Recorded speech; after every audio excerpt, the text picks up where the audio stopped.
as added. Yeah. Because the final product, we want a moisture of 5% maximum.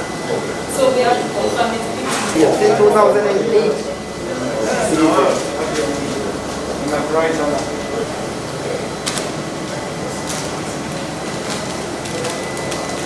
Thank you.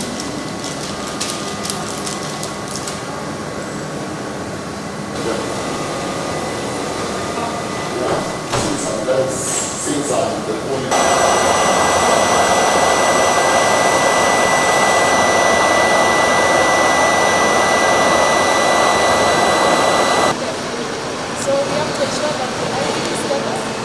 so that we can use the PET material on the plastic section.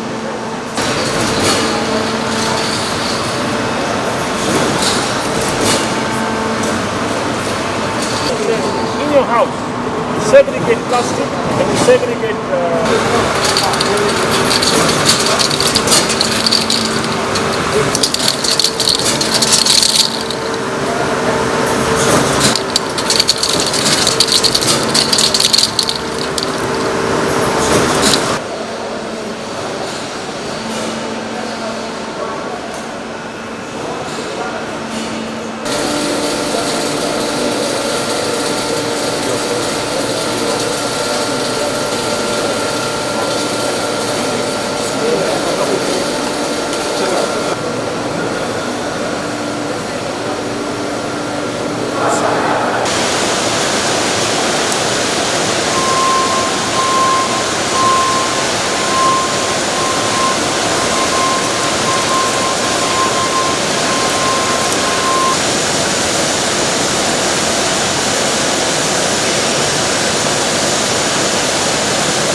Thank you. Thank you. Fantastic, man. This is good. Yeah. So now we can go to the market.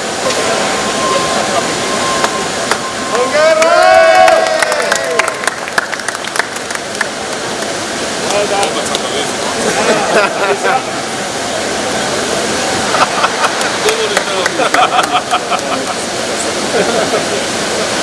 Keep the bottle with you in your pocket.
management. All the colas and the But water. this you produce. Yeah.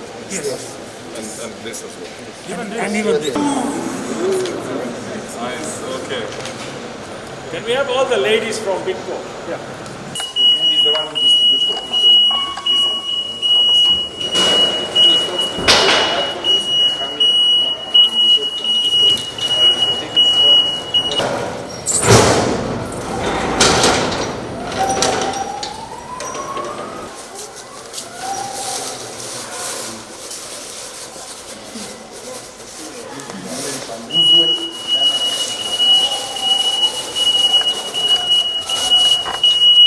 Smile for the camera, madam.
The ministry and the government of Kenya have been very deliberate to try and ensure that all the parties involved in doing business for any investor are doing their jobs and doing them right. Where we see there is a lapse, we try to have a sitting together.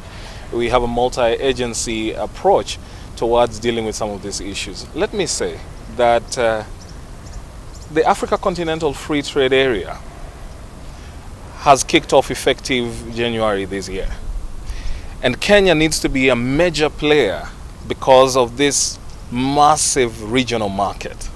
We can only be competitive if we facilitate our local investors and our industries to grow and produce for that market, and also to ensure that they have ease in cross-border trade.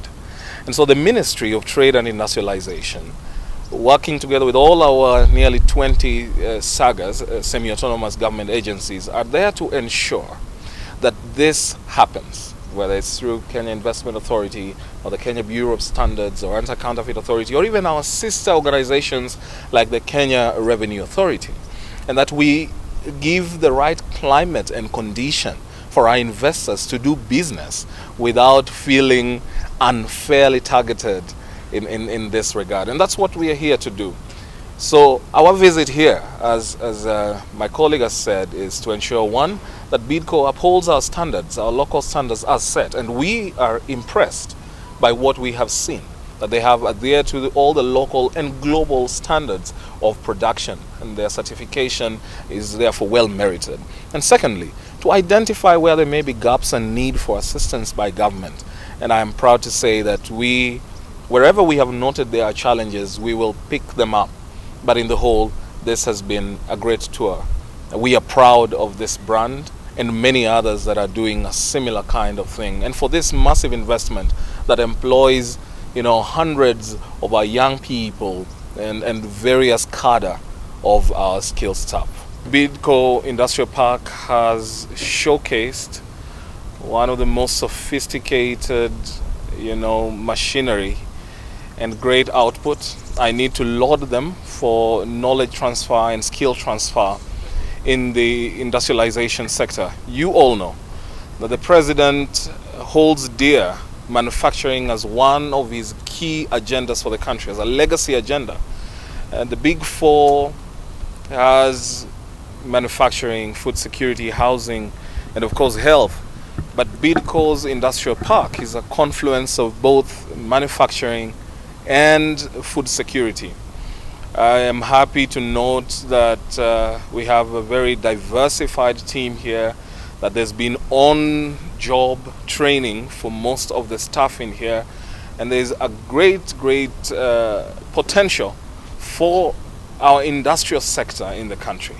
Tell our investors that Kenya is still the best place to invest. Challenges abound globally, but we continue to give the best environment for investors. We dutifully facilitate trade for our investors. So it's not a burden that they bear on their own. It's a burden we are happy to help them bear. I'm happy to report that following the visit of President Samia Suluhu, we, the Ministry of Industrialization, Trade and Enterprise Development, had a second visit, having been instructed by both President Uhuru Kenyatta and Madam President Samia Suluhu, to Tanzania, where we had bilateral talks and we agreed on how to get out of the way some of the stifling issues and the roadblocks we've encountered in trade between our two countries. And this is going to go on even with the other countries. Vimal says they sell in about 19 countries.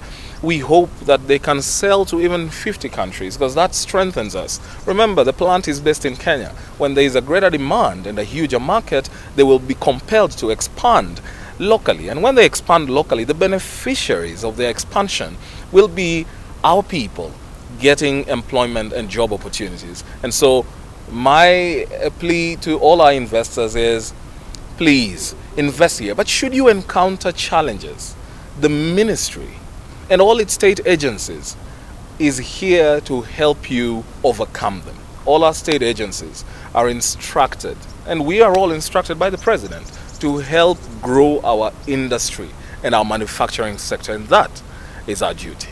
But I'm also joined by the Kenya Bureau of Standards in this visit, not because the industrial park, well, we all know the industrial park falls in some way under the purview of the Kenya Bureau of Standards, who are very interested to ensure that our standardization marks of quality are upheld, that what we display or what we showcase as we are given those marks are what go out there.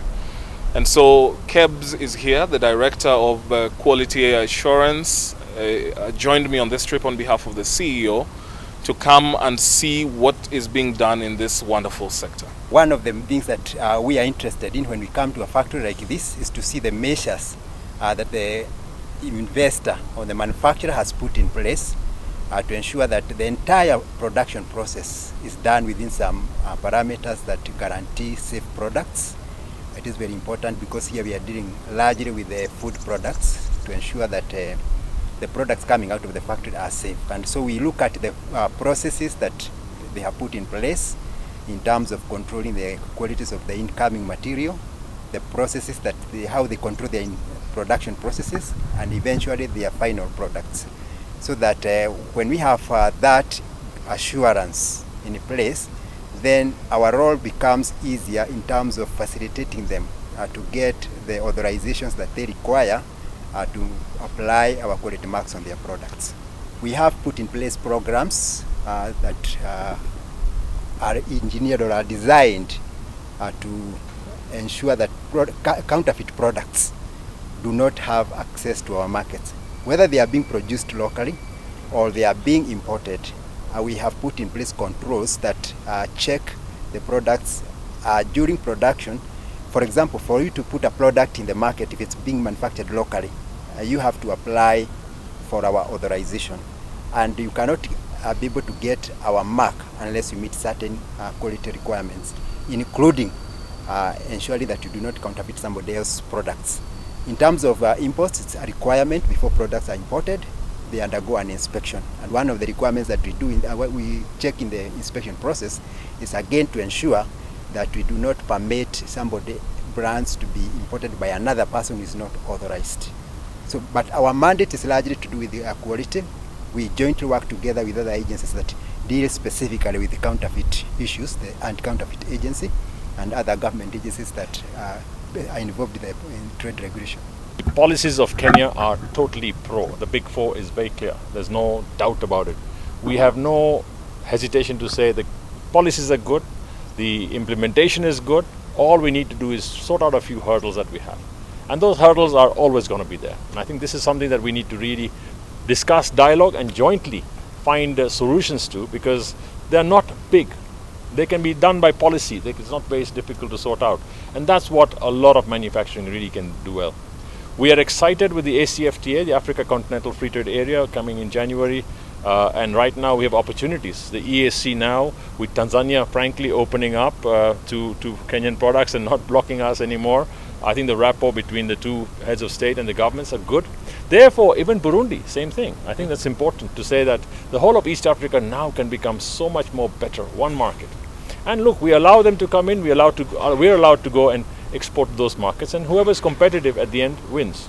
So I think I'm glad that I would encourage every government officer, everybody in power to come visit the factories and see for themselves, is it compliant, is it not compliant, what else can we do, and really ramp it up, because it's all about public-private partnership and really working together.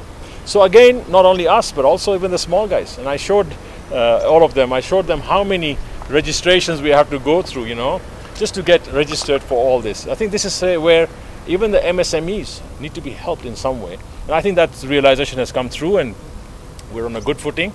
But the frank thing is that we're happy that we're doing this together and we have dialogue. Authoritative. And in Kenya, we have a fantastic way of dialoguing, talking and listening. And I think government does listen. All we need to do is, as private sector, articulate our issues far better and point out really where the flaws are. And if we have some flaws, point them out too. But at the same time, let's work in harmony. That's what I would suggest. Freight rates having gone up in the West and in the Asian markets, it's gone crazy. In fact, freight rates have gone up. Commodity prices have gone up by 2-3 times all over the world, and that does affect us. But hampering us in terms of logistics, we haven't had a problem. Frankly, I think Mombasa Port has been working very well. Transport logistics was allowed as essential services, so that's been doing well. Except that there's a demand side problem of not having enough demand because the consumer's gone frugal. So I think that's the other area. But otherwise, I think that throughput has been happening. We're lucky we didn't have 100% closed down. So I think we got to thank our blessings for that. That essential services still kept on, trucks kept on, transport kept on. So I think that's been a good thing for us. Overall, even on the health side, I think we've done a very good job in Kenya. I don't think it's really messy or bad.